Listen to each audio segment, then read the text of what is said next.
അടുത്ത ദിനങ്ങളിൽ തണുപ്പ് വർദ്ധിക്കുമെന്ന് കാലാവസ്ഥാ നിരീക്ഷണ കേന്ദ്രം അറിയിച്ചു കഴിഞ്ഞു. ഇതോടെ തണുപ്പിനെ നേരിടാനുള്ള ഒരുക്കത്തിലാണ് ഗൾഫുകാരിപ്പോൾ.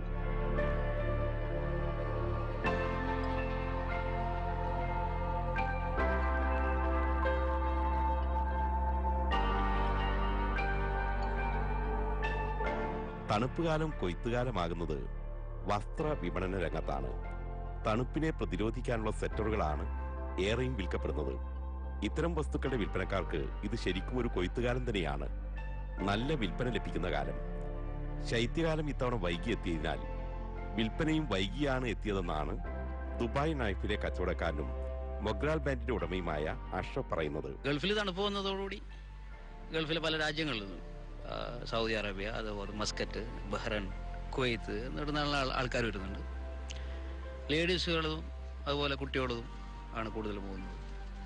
പിന്നെ മാൻസ് വെയറിൽ ഞങ്ങൾ മൊഗ്രാൽ ബ്രാൻഡും അതുപോലെ 38 വർഷമായിട്ട് ചെയ്യുന്ന റോക്കി ബ്രാൻഡുമാണ് ഏറ്റവും കൂടുതൽ ഇവിടുന്ന് പോകുന്നത്. മാൻസ് വെയറിൽ നമ്മൾ ഏകദേശം 10-30 വർഷത്തിന് മുകളിലായി റോക്കി ബ്രാൻഡ് ചെയ്യുന്നുണ്ട്. ആ ബ്രാൻഡും കൂടുതൽ പോകുന്നുണ്ട്.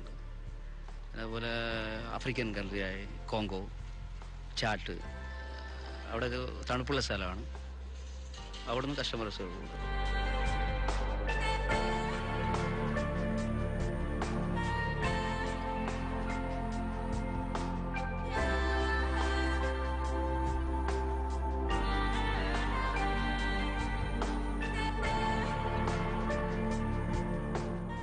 ശൈത്യമെത്തിയതോടെ വിൽപ്പന കൂടി.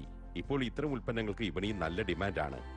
ഗൾഫിലേക്ക് മാത്രമല്ല, ആഫ്രിക്കൻ രാജ്യങ്ങളിലേക്കും ദുബായിൽ നിന്നു തന്നെയാണ് അധികവും സെറ്ററുകളും കയ്യുറകളും മഫ്ലറുകളുമെല്ലാം വാങ്ങിക്കൊണ്ടു പോകുന്നത്.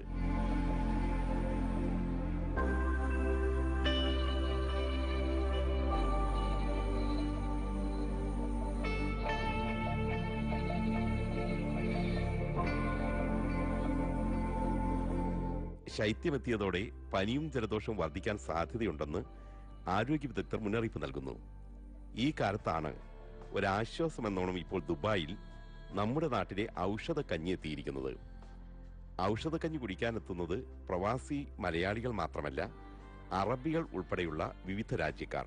ഞാൻ ഇവിടെ ഒണ്ടാരിയോ ആയുർവേദിക് വെൽനസ് സെന്ററിൽ നിന്ന് ഔഷധക്കഞ്ഞി ദിവസവും കഴിച്ചൊരു വ്യക്തിയാണ്. ഞാൻ ഈ 1 മാസം കഴിച്ചതിന്റെ ഫലമായിട്ട് എനിക്ക് തോന്നി എൻ്റെ ലൈഫ് തന്നെ ചേഞ്ച് ആയെന്ന് തോന്നുന്നു.